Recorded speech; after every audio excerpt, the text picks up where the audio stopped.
Hello everyone, welcome to our YouTube channel RPSC bio academy. हम जो unit discuss कर रहे थे वो थी एनिमल टेक्सोनॉमी।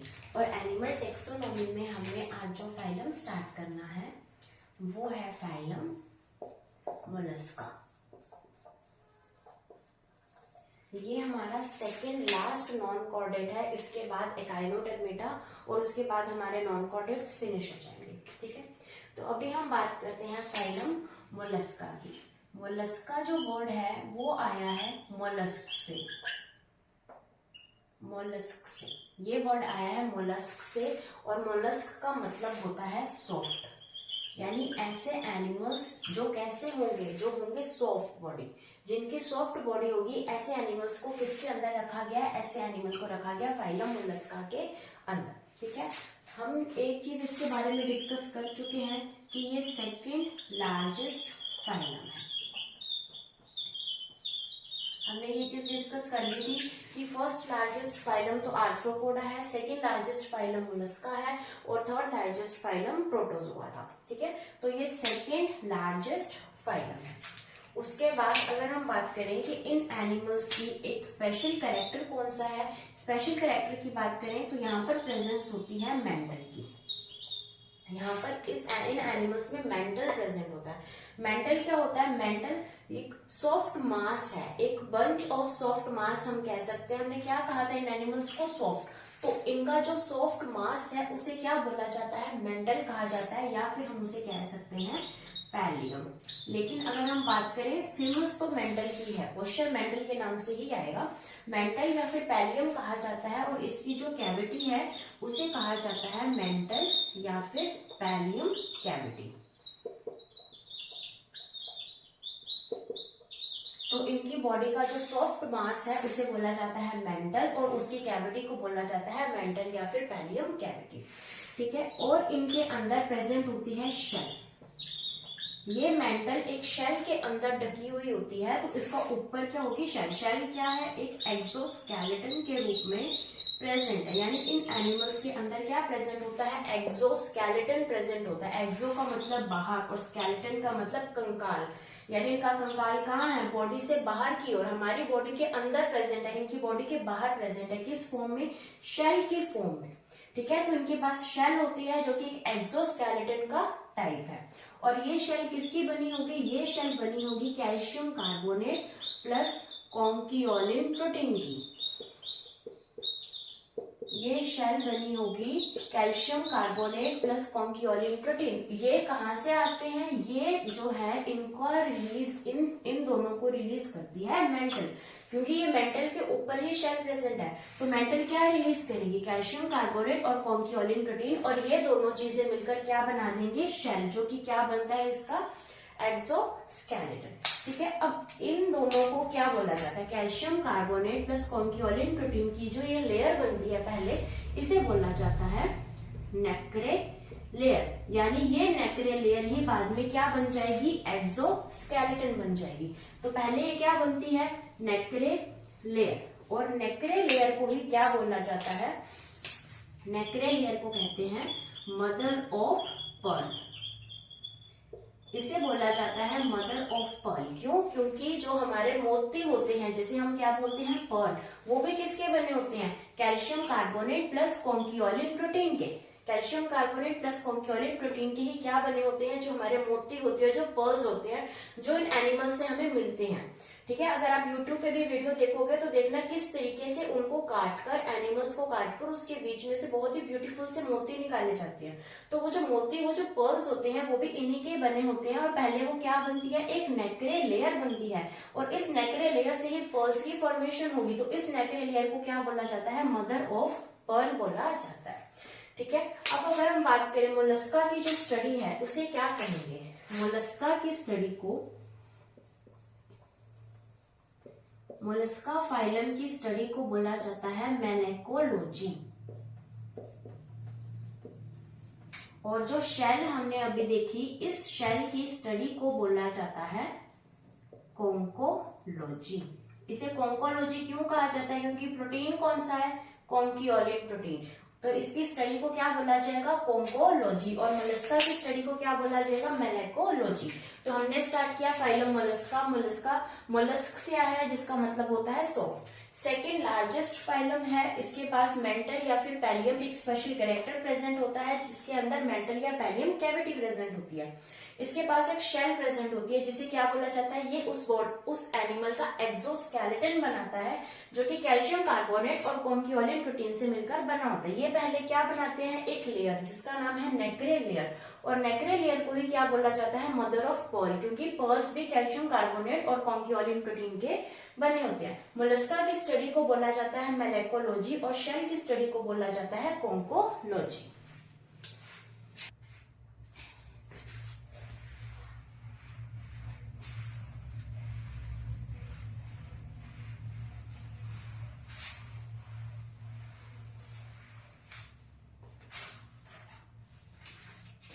अगर हम बात करें इसका हैबिटेट कैसा होगा, ये कहाँ कहाँ पर पाए जाते हैं, अगर हम ये चीज देखें तो ये एनिमल्स एक्वेटिक भी हो सकते हैं, मोस्टली कैसे ही होते हैं, एक्वेटिक, और टेरेस्ट्रियल यानी स्थलीय जंतु भी हो सकते हैं।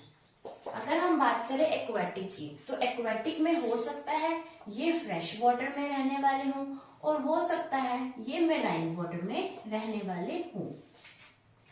ठीक है, अब अगर हम इसके एग्जांपल्स की तरफ देखें तो फ्रेश वाटर मुस्सेल किसे कहा जाता है, फ्रेश वाटर मुस्सेल का नाम है यूनियो। फ्रेश वाटर मुस्सेल, इसे क्या बोला जाता है, इसका कॉमन नेम है फ्रेश वाटर मुस्सेल, इसे फ्रेश वाटर मुस्सेल के नाम से भी जाना जाता है। ठीक है, उसके बाद मेराइन वाटर में कौन रहता है, तो अगर हम एग्जांपल की बात करें माइटिलस, ठीक है, इसे मेराइन वाटर मुस्सेल भी कहा जाता है। कई बार क्या होता है कि क्वेश्चन में यूनियो ना लिखकर इस तरीके का ऑप्शन आ जाता है फ्रेश वाटर मुस्सेल, तो फ्रेश वाटर मुस्सेल से हमने क्या समझ लेना है कि ये किसकी बात कर रहा है, यूनियो की, और अगर मेराइन वाटर मुस्सेल की बात करें तो ये बात कर रहा है माइटिलस की। अब हम अगर हम बात करें टेरेस्ट्रियल की, तो कुछ ऐसे एनिमल्स हैं जो मॉइस्ट सॉइल के अंदर पाए जाते हैं, मॉइस्ट सॉइल जैसे कि पाइला जो है ये मॉइस्ट सॉइल के अंदर पाया जाता है, जैसे कि साइप्रिया। ये ऐसे एनिमल्स हैं जो कि मॉइस्ट सॉइल के अंदर पाए जाते हैं, जो कि कैसे हैं, स्थलीय मोलस्क्स है। ठीक है, अगर हम बात करें साइप्रिया की, तो साइप्रिया जो है इसे बोला जाता है ओल्ड करेंसी, यानी पुरानी मुद्रा कहा जाता है। इसके साइप्रिया का नाम है, साइप्रिया का कॉमन नाम क्या है, ओल्ड करेंसी, यानी कि पुरानी मुद्रा। जैसे कि हम हमारी लोकल लैंग्वेज में क्या बोल देते हैं, कौड़ी, हम कहते हैं ना कौड़ी के भाव कितना, तो वो कौड़ी को हम उसका साइंटिफिक नेम क्या लेते हैं, साइप्रिया। ठीक है, तो ये हमने बात की इसके हैबिटेट की, जो कि एक्वेटिक भी हो सकता है, टेरेस्ट्रियल भी हो सकता है, इसके अंदर फ्रेश वाटर भी मुस्सेल हो सकता है जैसे कि यूनियो, मेराइन वाटर मुस्सेल हो सकता है जैसे कि माइटिलस। कुछ ऐसे हैं जो मॉइस्ट सॉइल के अंदर पाए जाते हैं जैसे पाइला, जैसे कि साइप्रिया। उसके बाद हम जो कॉमन चीजें इसके बारे में लिखते आते हैं क्या, कि ये कैसे होते हैं, ट्रिप्लोब्लास्टिक, ये एनिमल्स ट्रिप्लोब्लास्टिक होते हैं। ये एनिमल्स होते हैं बाइलेटरल सिमेट्री वाले, बाइलेटरल सिमेट्री वाली बात पे एक बार हम स्टार लगाकर छोड़ देते हैं, क्योंकि हम इसको बहुत अच्छे से अभी एक्सप्लेन करने वाले हैं। ठीक है, उसके अलावा इसके अंदर होता है tube with in tube body plan, यानी कि इनकी एलिमेंट्री कैनाल कैसी होगी, इनकी एलिमेंट्री कैनाल होगी कंप्लीट, एक्स्ट्रा सेलुलर डाइजेशन होगा, एनस प्रेजेंट होगी। इसका मतलब क्या है, हम समझ गए ना, इसका मतलब क्या है कि एलिमेंट्री कैनाल कंप्लीट होगी, माउथ अलग होगा, एनस अलग होगी। उसके अलावा इसके अंदर क्या पाया जाता है, इसकी सिलोम की बात करें, देन दीज आर शाइजोसिलोमेट। ये अब लास्ट फाइलम है जो शाइजोसिलोमेट है। क्यों, क्योंकि इसके बाद जो आएंगे वो सारे यूसिलोमेट आएंगे, क्योंकि जब हमने शाइजोसिलोमेट की बात की थी तब भी हमने याद किया था आर्म से, एनालिडा, आर्थ्रोपोडा एंड मोलस्क, ये तीन कैसे हैं, शाइजोसिलोमेट। इसके बाद जो आएंगे एकाइनोडर्मेट्स एंड कॉर्डेट्स, वो सारे कैसे होंगे, वो होंगे यूसिलोमेट। ठीक है। अब ये शाइजोसिलोमेट है, तो इसके बाद इसकी जो कैविटी है, जो इसकी सिलोम है, वो कुछ इस तरीके से डिवाइड हो जाती है। जो गोनेड्स के पास है उसे बोला जाएगा गोनोसील। जो किडनी, इनकी जो एक्सक्रीटरी ऑर्गन्स हैं, उनके ऊपर जो कैविटी पाई जाएगी उसे बोला जाएगा नेफ्रोसील। या फिर इनके हार्ट के पास जो पाई जाएगी उसे बोला जाएगा पेरिकार्डियल कैविटी।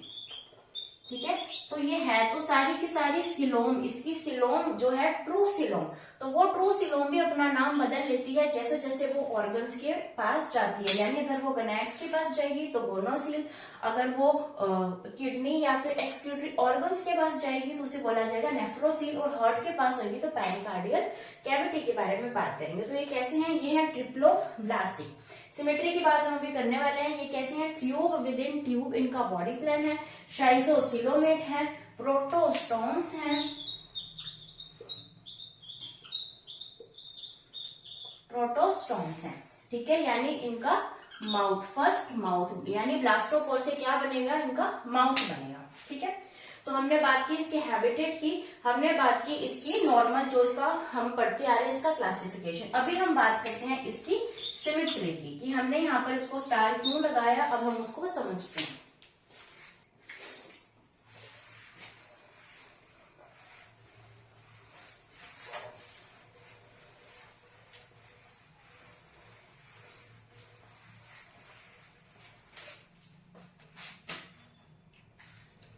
अब हम इसकी सिमेट्री समझते हैं। अगर कोई मोलस्क है तो उस मोलस्क का जो लार्वा होगा, उस लार्वा की सिमेट्री होगी बाइलेटरल सिमेट्री। ठीक है, लेकिन उसका जो एडल्ट होगा, उस एडल्ट की सिमेट्री जो होगी वो सिमेट्री होगी एसिमेट्रिकल। ठीक है, उसकी सिमेट्री कैसी होगी? एसिमेट्रिकल।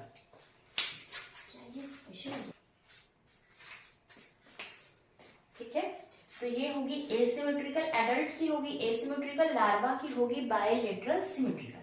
अब ऐसा क्यों होता है कि लार्वा के अंदर तो वो बाइलेटरली सिमेट्रिकल है, लेकिन एडल्ट के अंदर वो एक एसिमेट्रिकल बॉडी बना लेता है? ऐसा क्यों होता है? ऐसा होता है टॉर्जन की वजह से। टॉर्जन यानी ऐंठन। जैसे अपने कपड़ा मोड़ते हैं, कपड़ा भिगोने के बाद अपने कपड़े को मोड़ते हैं तो उसके अंदर हम ऐंठन आ जाती है, उसे क्या बोला जाता है? उसे बोला जाता है टॉर्जन। वैसे ही इनकी बॉडी के अंदर भी ऐंठन या फिर टॉर्जन आ जाती है, जिसकी वजह से ये एनिमल्स कैसे हो जाते हैं? एसिमेट्रिकल हो जाते हैं।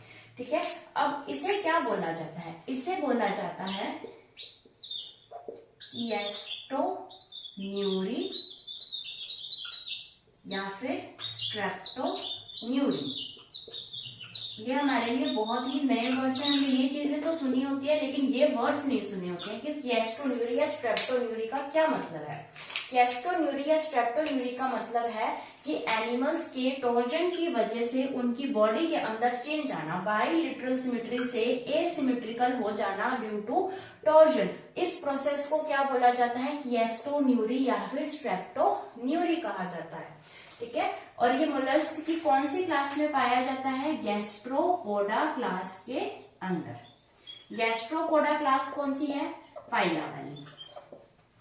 पाइला वाली गैस्ट्रोपोडा क्लास के अंदर ये पाया जाता है, हर मोलस्क में नहीं पाया जाएगा। सिर्फ और सिर्फ गैस्ट्रोपोडा क्लास के अंदर ही ये चीज पाई जाएगी कि लार्वा में तो बाइलेटरल सिमेट्री है, एडल्ट होते ही एसिमेट्रिकल हो जाती है। क्यों हो जाती है? टॉर्जन या ऐंठन की वजह से। और ये क्वेश्चन जो है, ये क्वेश्चन असिस्टेंट प्रोफेसर 2020 के अंदर आ चुका है, तो इसलिए हमारे लिए ये बहुत ही इंपॉर्टेंट हो जाता है। ठीक है, उसके बाद अगर हम बात करें कि क्या इनकी बॉडी सेगमेंटेड होती है या अनसेगमेंटेड होती है। अगर हम बात करें इनकी बॉडी की, तो इनकी बॉडी अनसेगमेंटेड होती है। कोई भी सेगमेंट्स इनकी बॉडी के अंदर नहीं पाए जाते। लेकिन यहाँ पर क्या आएगी? एक्सेप्शन, यानी एक क्लास ऐसी है जिसके अंदर इनकी बॉडी सेगमेंटेड होती है। तो वो क्लास कौन सी है? वो क्लास है मोनोप्लेकोफोरा क्लास। मोनोप्लेकोफोरा क्लास के जो एनिमल्स हैं, जो मेंबर्स हैं, उनके अंदर क्या पाए जाएंगे? सेगमेंट्स पाए जाएंगे। इनकी बॉडी सेगमेंटेड होगी। और अगर हम इनके एग्जाम्पल की बात करें तो वो आ जाएगा नियोपिलीना। नियोपिलीना आ जाएगा। ठीक है, नियोपिलीना भी एक लिविंग फॉसिल है और ये एनालिड एंड मोलस्क के बीच की योजक कड़ी है, यानी it is a connecting link between Annelida and Mollusca. कौन? नियोपिलीना। और नियोपिलीना के अंदर एक एक्सेप्शन बड़ी है कि इसकी बॉडी में सेगमेंट्स होते हैं। क्लास कौन सी है? मोनोप्लेकोफोरा। वैसे इनकी बॉडी कैसी होती है? अनसेगमेंटेड बॉडी इनकी पाई जाती है। तो हमने बात की मोलस्का की। मोलस्का के अंदर भी गैस्ट्रोपोडा क्लास की, जिसका एग्जाम्पल हम लेके चल रहे हैं पाइला। पाइला का लार्वा जो होता है वो बाइलेटरल सिमेट्री शो करता है, लेकिन जो एडल्ट होता है वो एसिमेट्री शो करता है ड्यू टू टॉर्जन। इसे क्या बोला जाता है? किएस्ट्रोन्यूरी या फिर स्ट्रेप्टोन्यूरी। उसके बाद इनकी बॉडी अनसेगमेंटेड होती है। अगर हम एक्सेप्शन की बात करें तो मोनोप्लेकोफोरा क्लास में सेगमेंट्स पाए जाते हैं। इसका एग्जाम्पल क्या है? नियोपिलीना, जो कि कनेक्टिंग लिंक है बिटवीन एनालिड्स एंड मोलस्क्स।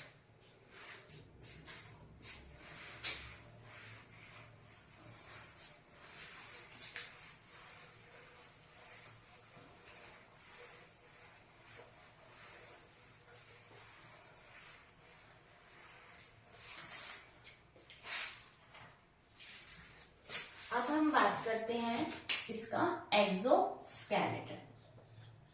इसके अंदर क्या प्रेजेंट होता है? एक्सोस्केलेटन। क्या सभी मोलस्क के अंदर एक्सोस्केलेटन ही प्रेजेंट होगा? नहीं। यहाँ पर एक क्लास आती है सिफेलोपोडा क्लास। सिफेलोपोडा क्लास के अंदर एंडोस्केलेटन प्रेजेंट होता है, एक्सोस्केलेटन प्रेजेंट नहीं होता। यहाँ पर क्या प्रेजेंट होता है? एंडोस्केलेटन। क्या प्रेजेंट नहीं होता? एक्सोस्केलेटन प्रेजेंट नहीं होता। ठीक है, तो हमें क्या याद करना है? सिफेलोपोडा याद करना है। और सिफेलोपोडा का अगर हम एग्जाम्पल याद करें तो हम कर सकते हैं सीपिया। ठीक है, और ये क्वेश्चन जो है, ये क्वेश्चन ग्रेड 1 के अंदर आ चुका है कि ऐसा कौन सा एनिमल है जिसके अंदर जो है एंडोस्केलेटन प्रेजेंट है, लेकिन वो क्या है? एक मोलस्क है। तो उसका आंसर था सीपिया। सीपिया एक ऐसा मोलस्क है जिसके अंदर एंडोस्केलेटन प्रेजेंट है, एक्सोस्केलेटन प्रेजेंट नहीं है। ठीक है, उसके बाद अगर हम बात करें इसकी बॉडी की, तो इसकी बॉडी के बहुत से पार्ट्स हमें देखने को मिलेंगे। सबसे पहला पार्ट आएगा हेड, फिर हम देख सकते हैं इसका फुट, फिर आ जाएगा विसरल मास और आएगी मेंटल, जो कि सबसे ज्यादा इंपॉर्टेंट है इसके अंदर, जिसे हम क्या बोल सकते हैं? पैलियम भी कह सकते हैं। ठीक है, तो ये 4 पार्ट्स हैं इसकी बॉडी के। सबसे पहले हम बात करते हैं फोर्थ पार्ट मेंटल की। मेंटल के बारे में हम पढ़ चुके हैं। मेंटल के अंदर कैविटी होती है, मेंटल या फिर पैलियम कैविटी। ठीक है, मेंटल किसका बना होता है? मेंटल क्या बनाता है? ये रिलीज करता है कैल्शियम कार्बोनेट प्लस कॉन्क्यूलिन प्रोटीन को रिलीज करेगा, जो कि इसका एक्सोस्केलेटन या फिर इसकी शेल बनाएगा। और इसको क्या बोलते हैं? इसकी लेयर को बोला जाता है मैक्रेल लेयर। ठीक है, इसके साथ ही हमारी मेंटल खत्म होती है। अब हम बात करते हैं थर्ड पार्ट, विसरल मास की। विसरल मास के अंदर सारे ही इसके विसरल ऑर्गन्स आ जाएंगे। इसके सारे विसरल ऑर्गन्स किसके अंदर आएंगे? विसरल मास के अंदर। ठीक है, उसके बाद हम बात करते हैं सेकेंड पार्ट फुट की।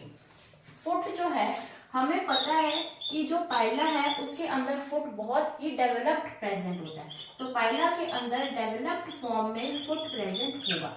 ठीक है, पाइला की क्लास कौन सी है? गैस्ट्रोपोडा। ठीक है, उसके बाद हम बात करते हैं अगर यूनियो की। ठीक है, यूनियो में जो फुट है वो अनडेवलप्ड है, यानी फुट इतना डेवलप्ड नहीं है जितना कि पाइला के अंदर डेवलप्ड है। उसके बाद हम बात करते हैं क्लास सिफेलोपोडा। यहाँ पे हम सिफेलोपोडा भी लिख सकते हैं और यहाँ पर हम क्या लिख सकते हैं? सीपिया। यहाँ पर क्या लिख सकते हैं? सीपिया, सिफेलोपोडा या सीपिया। इसके अंदर क्या होता है, अगर हम इस वर्ड को तोड़े, सिफेलो का मतलब हम लेते हैं हेड से यानी सिर से, और पोडा का मतलब लेते हैं हम पैर यानी लेग से। यानी इसके पैर कहाँ पर हैं? इसके पैर सिर पर प्रेजेंट है। ऐसा कैसे हो सकता है ना, पैर सिर पर कैसे प्रेजेंट हो सकते हैं? तो यहाँ पर कोई ना कोई तो और चीज है। इसका मतलब यहाँ पे ये है कि इसका जो फुट है वो मॉडिफाई हो गया आर्म्स के अंदर, इसका फुट मॉडिफाई हो गया आर्म्स के अंदर। और आर्म्स कहाँ पर है? सिर के ऊपर। आर्म्स कहाँ है? सिर के ऊपर। लेकिन है तो ये एक फुट ही जो कि मॉडिफाई हुआ है, इसलिए इन एनिमल्स को बोला जाता है सिफेलोपोडा। पोडा का मतलब पैर। जो इसका फुट था, ये फुट कहाँ प्रेजेंट है? सिर के ऊपर प्रेजेंट है। लेकिन ये कैसे पॉसिबल है? क्योंकि फुट जो है वो मॉडिफाई हो गया है आर्म्स के अंदर, इसलिए ये आर्म्स ही सिर के ऊपर प्रेजेंट है। लेकिन बोलने में क्या बोला जाता है? पैर सिर के ऊपर है, जिसे बोला जाता है सिफेलोपोडा।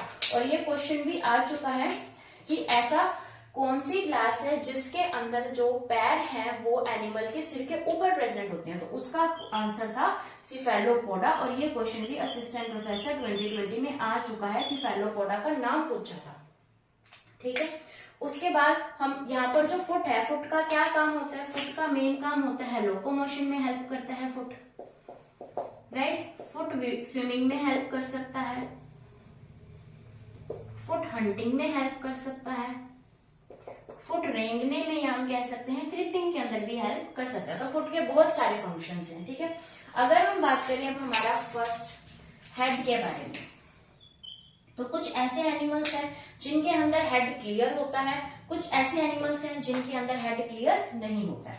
जैसे कि हम बात करें गैस्ट्रोपोड्स में, गैस्ट्रोपोड्स के अंदर हमें हेड क्लियर देखने को मिल जाएगा। जैसे कि सिफेलोपोड्स में, सिफेलोपोड्स में भी हमें जो हेड है वो क्लियर देखने को मिल जाएगा। लेकिन जो यूनियो है उसके अंदर हमें देखने को नहीं मिलेगा। यूनियो यानी पेलिसीपोडा क्लास, पेलिसीपोडा क्लास के अंदर हमें हेड क्लियर देखने को नहीं मिल सकता, या फिर हम कह सकते हैं डेंटेलियम के अंदर। डेंटेलियम यानी स्कैफोपोडियम। एक मिनट,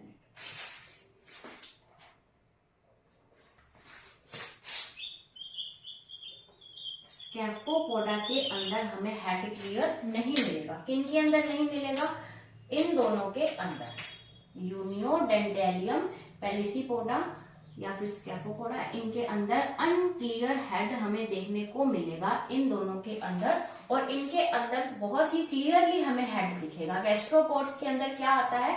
गैस्ट्रोपोड्स में आता है पाइला, और सिफेलोपोड में क्या आता है? सीपिया। यूनियो, पेलिसीपोडा में आता है डेंटेलियम, स्कैफोपोडा में आता है। ठीक है, तो हमने क्या बात की? हमने बात की सबसे पहले स्केलेटन की। इसके अंदर एक्सोस्केलेटन पाया जाता है, लेकिन क्लास सिफेलोपोडा में एक्सोस्केलेटन की जगह एंडोस्केलेटन पाया जाता है।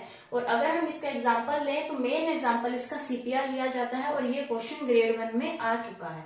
उसके बाद हम बात करें इसकी बॉडी की। इसकी बॉडी हेड, फुट, विसरल मास, मेंटल या फिर पैलियम में डिवाइडेड होती है। अब हम बात करते हैं हेड की, तो कुछ ऐसे क्लासेस हैं जिनके अंदर हेड क्लियर होता है, जैसे कि गैस्ट्रोपोडा और सिफेलोपोडा। ठीक है, गैस्ट्रोपोडा एंड सिफेलोपोडा में हेड क्लियर होगा। पेलिसीपोडा एंड स्कैफोपोडा के अंदर हेड जो है वो अनक्लियर देखने को हमें मिल सकता है। उसके बाद हम बात करते हैं फुट। फुट का क्या काम है? लोकोमोशन में, स्विमिंग में, हंटिंग करने में, क्रीपिंग यानी रेंगने में काम आता है।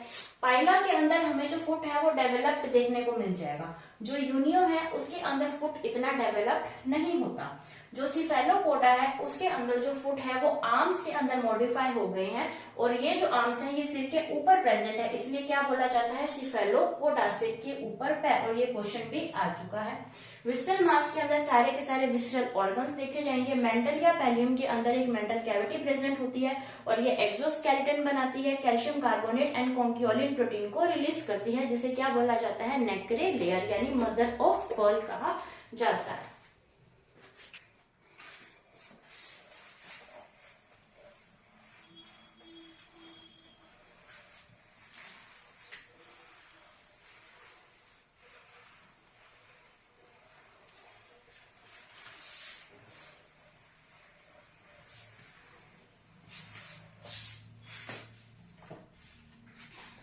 अब हम बात करते हैं इसकी फिजियोलॉजी में, और हम फिजियोलॉजी कहाँ से स्टार्ट करते हैं? हमेशा डाइजेशन से स्टार्ट होती है फिजियोलॉजी।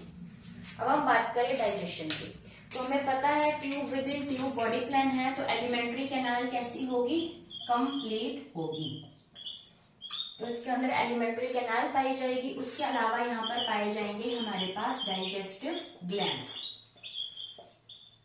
डाइजेस्टिव ग्लैंड्स में यहाँ पर हमारे पास सलाइवरी ग्लैंड्स भी डेवलप्ड हैं, जिसके बारे में हमने बात की थी जब हम कॉकरोच पढ़ रहे थे। कॉकरोच इससे पहले वाला फाइलम था आर्थ्रोपोडा, और उसके अंदर भी हमने बात की थी कि 1 pair of salivary gland present है, यानी सलाइवरी ग्लैंड यहाँ पर डेवलप होना शुरू हो चुके हैं। लीवर भी यहाँ पर पाया जाता है। और डाइजेस्टिव ग्लैंड्स को यहाँ पर नाम दिया जाता है हिपैटोपैनक्रियाटिक ग्लैंड। क्या नेम दिया जाता है? हिपैटोपैनक्रियाटिक ग्लैंड्स इसके अंदर प्रेजेंट होते हैं। ठीक है, अब इसके अंदर टीथ भी प्रेजेंट होते हैं। जैसे हमने प्रॉन के टीथ देखे थे, हेस्टेड प्लेट हमने देखी थी, वैसे ही यहाँ पर भी हमें टीथ देखने को मिलते हैं। ठीक है, टीथ का क्या नाम है? टीथ का नाम है यहाँ पर रेडुला। और रेडुला किसके अंदर पाया जाता है? रेडुला पाया जाता है पाइला के अंदर, या हम क्या कह सकते हैं, क्लास गैस्ट्रोपोडा के अंदर हमें रेडुला यानी टीथ देखने को मिलते हैं। तो क्या रेडुला या फिर टीथ पूरे मोलस्क के अंदर पाए जाएंगे? ऐसा नहीं है।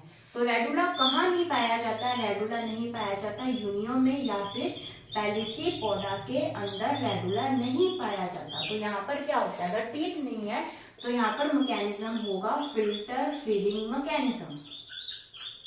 फिल्टर फीडिंग मैकेनिज्म का क्या मतलब है? फिल्टर फीडिंग मैकेनिज्म का मतलब है कि ये यूनियो को हमने क्या बोला था? यूनियो था फ्रेश वाटर मुस्सेल, फ्रेश वाटर के अंदर रहने वाला मुस्सेल है। तो जब यूनियो फ्रेश वाटर के अंदर रहता है, जब ये पानी एक वाटर करंट की तरह इसकी बॉडी के अंदर आता है, तो वहां से फिल्टर कर लिया जाता है, और फिल्टर करने से फीडिंग हो जाती है। यानी उस वाटर करंट के अंदर अगर कोई फूड पार्टिकल है तो उसको फिल्टर कर लिया जाता है और फिर उसको ये खा लेता है, उसकी फीडिंग हो जाती है। तो ये होता है फिल्टर फीडिंग मैकेनिज्म, जो कि यूनियो में देखने को मिलता है, क्योंकि इसके अंदर रेडुला या फिर टीथ इसके अंदर एब्सेंट होते हैं। और एलिमेंट्री कैनाल कंप्लीट है तो डाइजेशन भी कैसा होगा? एक्स्ट्रा सेलुलर डाइजेशन हमें देखने को मिल जाएगा। यानी डाइजेशन कहाँ होगा? एलिमेंट्री कैनाल के अंदर होगा। हमारी बॉडी में भी कहाँ होता है? एलिमेंट्री कैनाल के अंदर। तो डाइजेशन कैसा होगा? Extra cellular.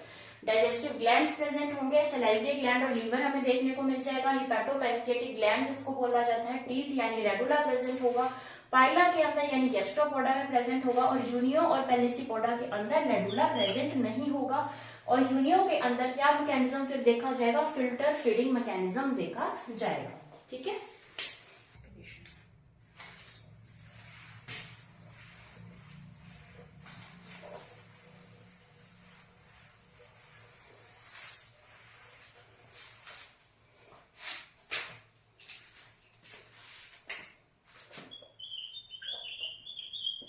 अब हम बात करते हैं रेस्पिरेशन की, कि रेस्पिरेशन के लिए कौन कौन से ऑर्गन्स इसके अंदर प्रेजेंट होते हैं।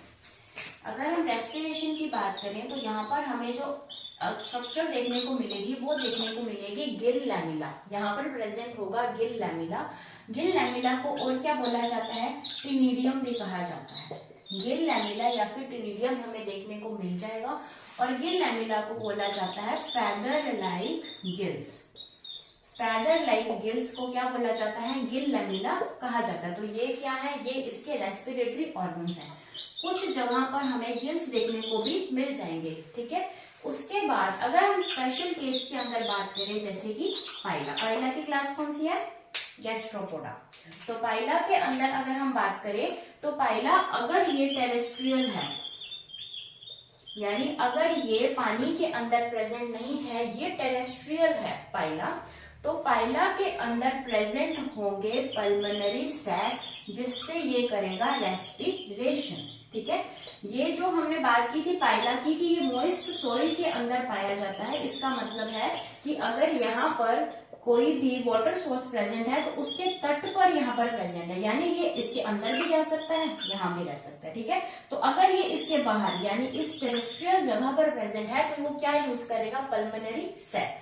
लेकिन अगर ये वाटर के अंदर चला जाता है, यानी अब ये कहाँ चला गया? इस वाटर सोर्स के अंदर चला गया, तो ये यूज करेगा अपने गिल्स। यानी यहाँ पर दोनों तरीके से ही रेस्पिरेशन हो पाएगा, पल्मोनरी सैक से भी और गिल से भी। क्यों? क्योंकि ये एक तट एरिया पर पाए जाते हैं, जहां पर पानी भी नजदीक है और जहां पर टेरेस्ट्रियल एरिया पे देखने को मिल जाता है। तो ये हमने देखा रेस्पिरेशन, जिसके अंदर स्पेशल अगर हम कहें कि कौन से रेस्पिरेटरी ऑर्गन्स प्रेजेंट है तो गिल, लैमेला या फिर टिनिडियम प्रेजेंट है, फेदर लाइक गिल्स कहा जाता है। गिल्स प्रेजेंट है इसके अंदर, और पाइला के अंदर पल्मोनरी सैक भी प्रेजेंट है और गिल्स भी प्रेजेंट है।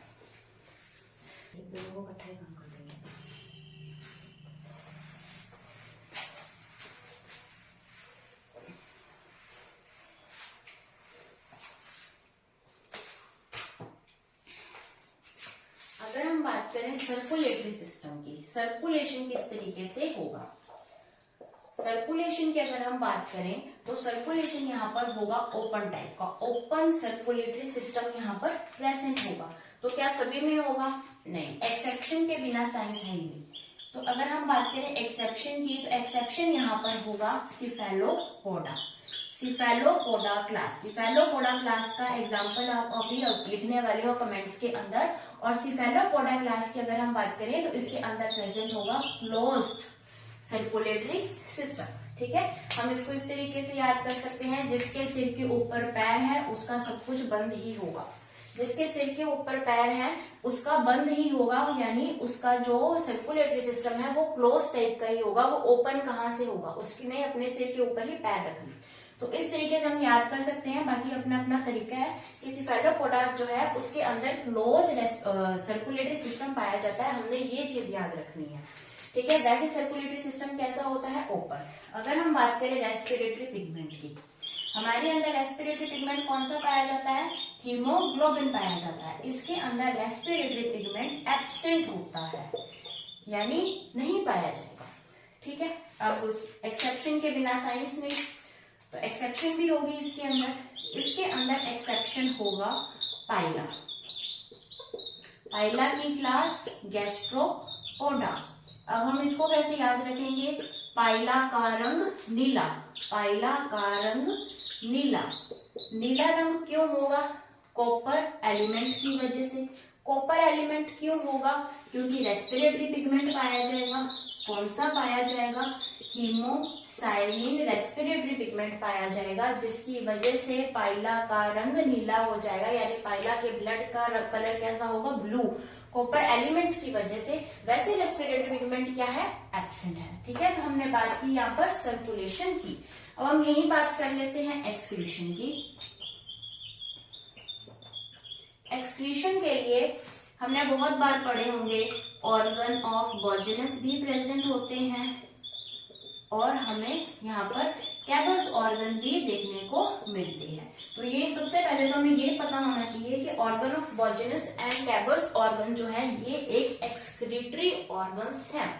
ठीक है, तो ये एक्सक्रीटरी ऑर्गन्स हैं। ऑर्गन ऑफ बॉर्जेनस किसके अंदर पाए जाएंगे? पाइला के अंदर और यूनियो के अंदर भी पाए जाएंगे।